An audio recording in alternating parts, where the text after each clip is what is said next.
Welcome, everybody, to the Contingent on You Listening podcast. I am your co-host, Isaiah Hernandez, and to the left of me is a fresh new face. Hi, everybody. Jason Schrock. Jason Schrock. How are you guys? Just want to give a quick shout out to, I know you're used to the velvety voice of Steve Pletz. The smooth voice. Yep, yes. Steve's on to a new adventure, and great guy, and did a really good job with this podcast. We want to wish him the best of luck. Agreed. So I guess, Isaiah, my first question is to you then. Does this mean this is my audition for this? In some ways, it is, yes. I've been we'll miss our boy Steve, and I think you're like roughly the same size, so it works out. Yeah, it works out height-wise, so it's all good. All right, well, so here's my next question. What is a podcast? Well, it's I'm getting that. Yeah, I was like, well, it's a very loaded question. No. But anyways, I just wanted to welcome you, Jason, to the podcast. I know we tried getting you on before, but I'm excited to have you as a co-host. Yeah, I'm really excited to be here. So we have a great guest for you guys today. My first introduction of this podcast is an old friend of mine, somebody I've been a business partner with for a long time, the president and CEO, the incomparable Dan Cruz. Hey, Dan, what's up? Hey, boys. How are you? Good to see you. Good to hear you, I guess. Yeah, same. I wanted to, this is exciting because we've never had either Jason or you on the podcast, and now we get both of you at the same time. And if you like it or not, you got us together. Exactly. It's a tough contract to get through. I get it. Yeah. Yeah. A lot of big asks on that. Yeah, 100%. And so, Dan, I think it would be great, since this is our first, many agents' first introduction to you on this kind of platform. I think it would be great if we can just kind of dive in a little bit to your background and the foundation of what is Dan Cruz and how it all ties into Affiliated. Wow. Well, first of all, I'm going to talk about what a podcast is. So let me get into that. First of all, thanks for having me. This is great. I know that there's a lot of people that tune into this and really get some great information, share about the industry. So I think you guys are doing a great job. We're excited to be a part of it. Let's see. I guess the question at hand, the foundation of me, where I come from, background. I've kind of been in the industry forever. I grew up around it. A lot of people I don't think know. My parents were both in the real estate industry, the residential real estate world. My dad owned a small little shop. My mom was an agent. So as a kid, I was literally around it. Picking up waste paper baskets and going on showings and all that kind of fun stuff. And I always said, no matter what, I'm never going to do this. Like, I just don't want to be in the industry. Fast forward, I ended up, I was going to college. I was getting a degree in business. And my dad, probably like any good salesperson, was recruiting me always. Hey, come get your license. You can help me out in the summers. And, once you get it, nobody can take it away. It's a great thing. So it was my sophomore year in college. He kind of finally wore me down. I said, fine, I'll get my license. I'll help you out a little bit. I moved back home. I worked open houses, helped out agents, helped my dad out. I sold one house that summer, and I made twice as much money as I did doing a bunch of jobs the summer before. I was like, wow, I could figure this whole real estate side out. So I ended up getting a dual degree in business management and real estate from the University of Minnesota. I really love the idea of the entrepreneurial spirit of real estate. It got me excited about this idea of what you can create is everything you put into it is what you kind of get back out of it. So I graduated. I moved back home. I helped my dad for a few years. And then after doing that, I sold some real estate, kind of cut my teeth in that side, enjoyed it, but kind of always had this desire to do something bigger. And I said to him, hey, I love you, Dad. I appreciate what you've built here in this community that I grew up in. But I would like to do something bigger, and I'll see you later. He goes, well, that's all well and good. Let me introduce you to somebody. And he introduced me to a guy by the name of Bill Kessler. Bill was the founder of Century 21 Affiliated. Affiliated was founded back in 1978, a small company in the Midwest in Wisconsin. But Bill, I give a lot of credit to. He had this idea of having a multiple office company before that was really a thing to do. So I met Bill. Bill's 36 years my senior, but we became instant friends. I loved his idea of business, and I said, Bill, can I buy you out? And he kind of laughed and said, sure. And I started working for him, and I worked for him for about 5 years, and then ended up buying him out of half the company, and then started to expand from there. And I'm sure we'll get into this more of kind of then how Affiliated developed. But I formed that relationship, and him and I kind of had this vision at a very interesting time in the industry of wanting to grow and expand. And it's been a pretty wild ride ever since. So that's awesome to hear. And it sounds like, I think a lot of things that you find that are in common is that a lot of people have the background already in real estate when they get into it at some level, whether they're at the broker level or ownership, right? Like there's some way, somehow, their family or just they grew up in that. They have industry. some sort of connection there. Yeah, I think it happens a lot, right? I think one, I think it's it's kind of an interesting industry where anybody with the right work ethic, the drive, the want can get into this industry, right? You don't need to be get a PhD to get into this industry. Right.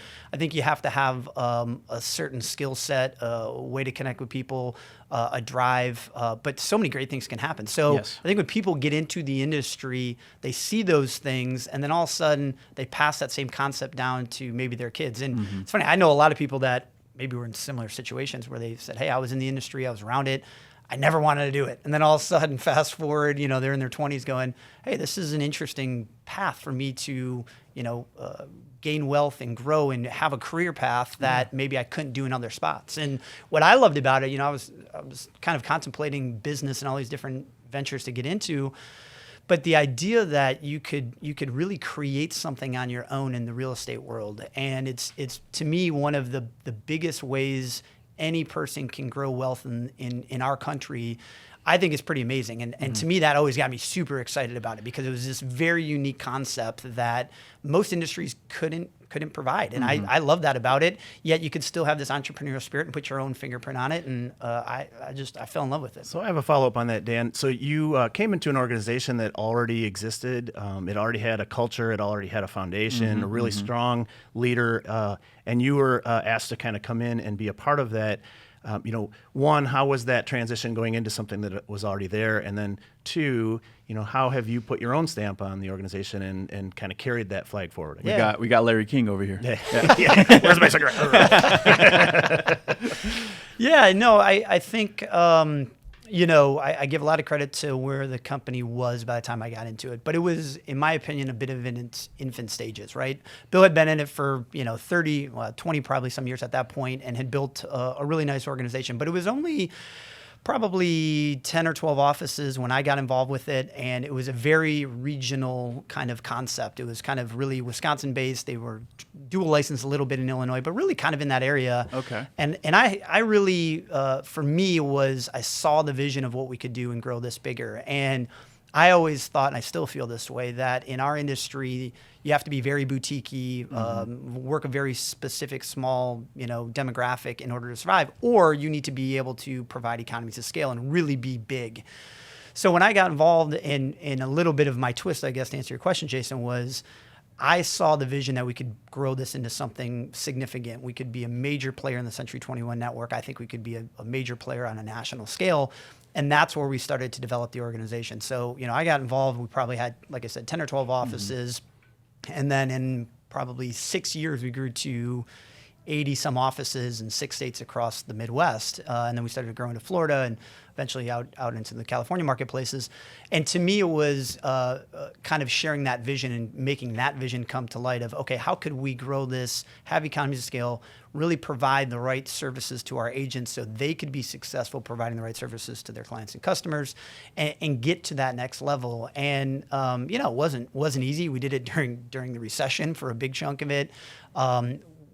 I personally felt I had to prove myself to a lot of the agents and the staff within the company. I mean, I was a 20-year-old kid, didn't know anything about anything at the point in time when I got involved with it. So I always felt the need to overprove myself to earn the trust and the respect of the agents and the staff that we had.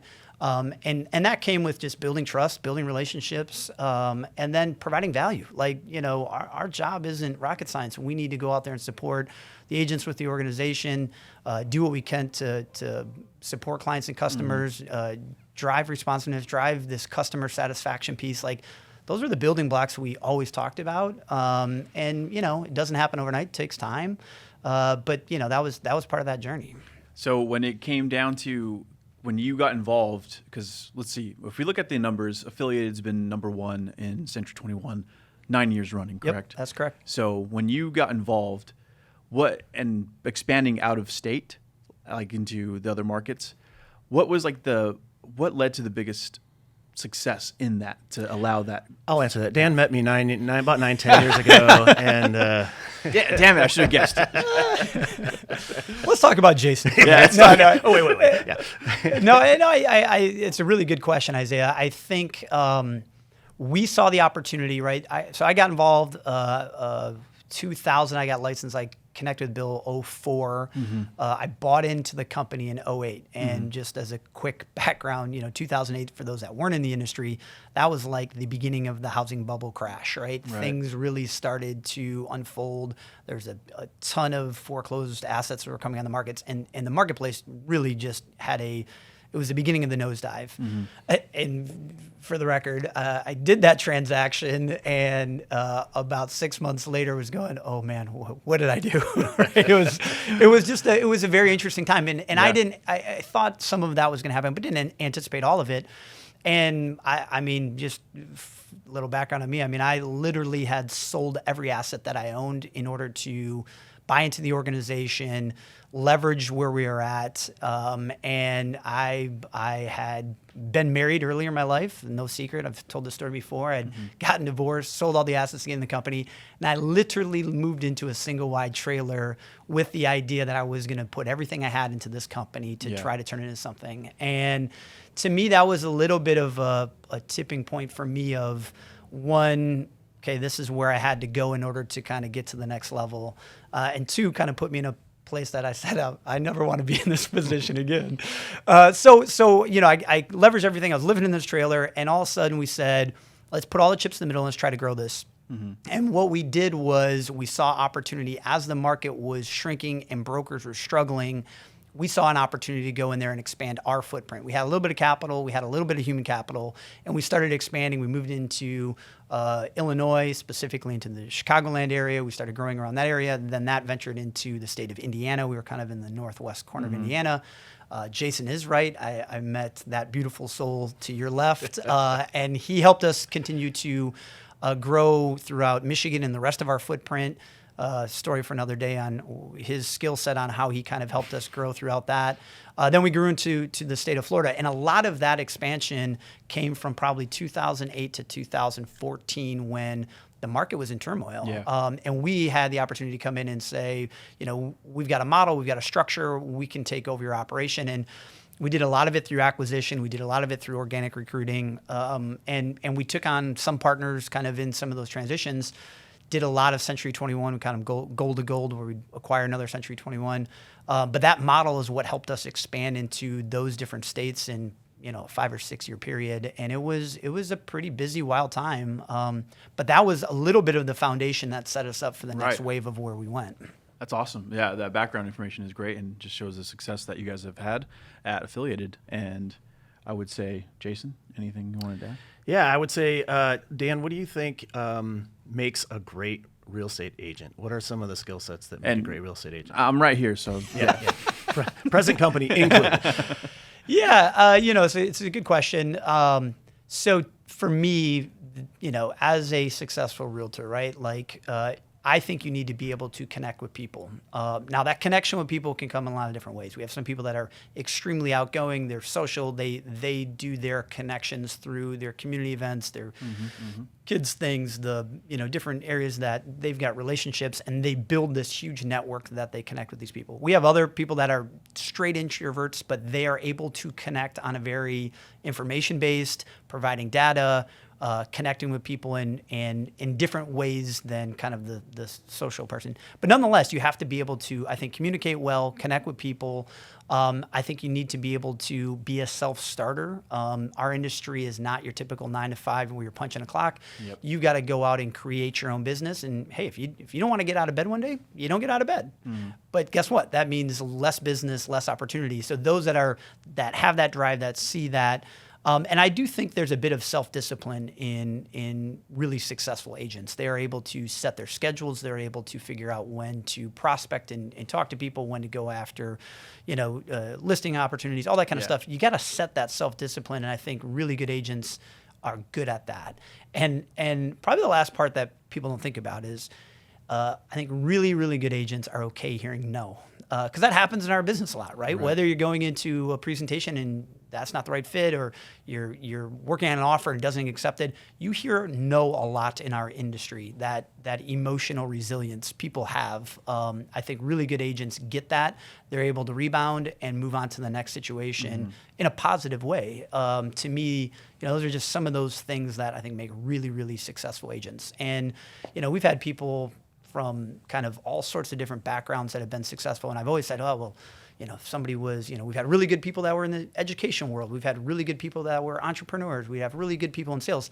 I don't think it's one set background, but you got to have a couple of those skill sets, I think, to be really successful in the industry. Well said. And with that being said, what would you say the number one thing that Affiliated is contributing to these agents? So what's the best value that we're bringing over here to them? Yes, that's a really great question. I mean, I think, I don't know if we got enough time for the whole value package pitch. I'll give you. You got, I think we're at pages of that. Yes. 15 seconds. Oh, right. No, so it's a number of things, right? One, I think it boils down to support, right? We're a big believer in supporting our agents. Our mission statement is to make sure that we're providing the right environment for our agents so they can go out there and provide the right support to their clients and customers so they can make good housing decisions. The consumer that's out there buying and selling homes, our agents are the ones that are dealing with them day in and day out. Our job, I always think about Affiliated, is what can we do to best support those agents so they can help their clients and customers make really good decisions. So, and that support comes in a lot of ways, right? It's education, it's tools and systems, it's lead opportunities, all of those areas. If we're helping our agents with that to be successful, we're doing our jobs right. If they're more efficient, if we can get them more leads in the hands of those agents on a regular basis, those kind of things is a key component for us. I also think community is a big piece of it, right? I am big believers of people, right? We want to have an organization that believes in others, that wants to help those people grow. We want to make sure that community supports each other. So when an agent's out there and they're having issues, they know they've got a mastermind group they can reach out to. They've got a coaching opportunity. They've got a local team leader or manager they can lean on. That community base of supporting and help people get to the next level, I think, is a kind of a big secret sauce of what we do on a regular basis. Tools, systems, marketing, that's all great, but really it comes down to and boils down to, what are we doing to support those individuals and help them grow? And we think about that and talk about that on a daily basis. I love to say, that we're the number one century tour in the world. That's a huge feather in the cap of all the agents that get us there. I'm super proud of everything that they do, and that's great to say. But that's not who we are, right? That's a result of all the things, all the small little things we do day in and day out to get to number one. And it's really those building blocks of helping people. And if we're helping people on a daily basis, I think good things happen. Awesome. Yeah, you guys care about the agents, and that's important, especially when you're deciding on where you're going to go, right? Like when you're focusing on a brokerage and do your business and practice and all that, you want to make sure you're working with people that you like and that people that have a great culture. Well, and culture is a good word for that. So Dan, can you give a little bit on how important culture is, not just necessarily to Century 21 Affiliated or your brokerage, but just business in general, like the culture describe culture in your words. Wow. We definitely don't have time for that. No, we talk about it all the time. And I think the industry gets that as a buzzword all the time, which I kind of dislike. That said, it is really critical, right? We've looked at organizations through an opportunity of merger and acquisition work where we just didn't feel the culture was right. And sometimes that culture is how they interact, how they connect with people, how they support each other. Other times it's, how they do business, their marketing efforts, whatnot.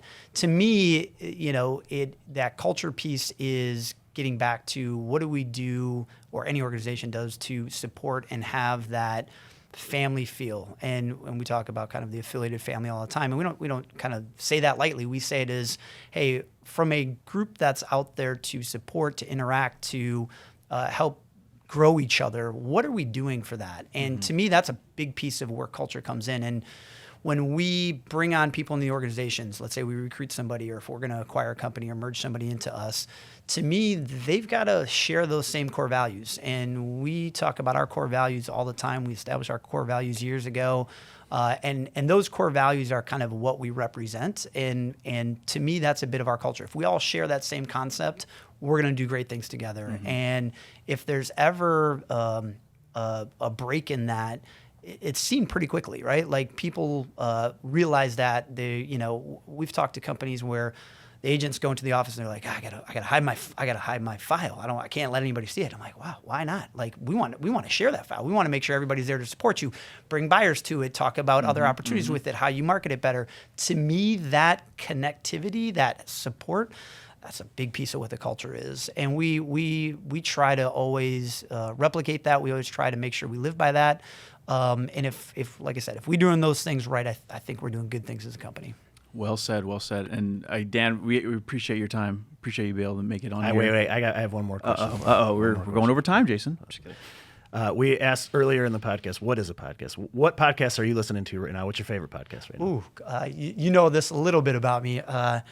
As a getaway, I'm a huge Smart List podcast fan. Funny, inside knowledge, all that kind of stuff. I actually think this is a little bit of what this podcast does too. You try to get a little inside baseball on what's going on in the real estate industry, connect with people and all that. So I love that particular podcast. I'm a Simon Sinek fan, and he does a bit of optimism. If you guys ever get behind that as a podcast, they're quick, they're 20 minutes, always kind of talking about uplifting, usually a lot of business tie-ins. I think that's great. There's so many great ones that are out there right now. I'm a huge, get a workout in. If I can get a 20-minute podcast in, that's like a good morning for me. All right, those were all wrong answers because I think it's this podcast. I was about to say, hold on. hey. I thought that was understood. Yeah, implied. It was implied. This is my number one podcast. All right, we'll let you off the hook this time. All right. I appreciate both of you being here, and good news, Jason's not going anywhere. He'll be around a little bit longer, right? Yeah, I'm hoping to. Yeah, Awesome. If I pass the audition. Yeah, I think you pass. I'll get the call back. That's also, Jason, we do a little thing where we pay the bills. Can we get some likes, subscribes, people, for all our listeners out there? Please. Do I have to beg? Pay the bills. This is right. Yeah, please. Jason's right here begging. Thank you. Thank you, everyone. Dan, thank you again for your time. And then we appreciate it all. Yeah, it's been a blast. Appreciate it. Dan Cruz, everybody.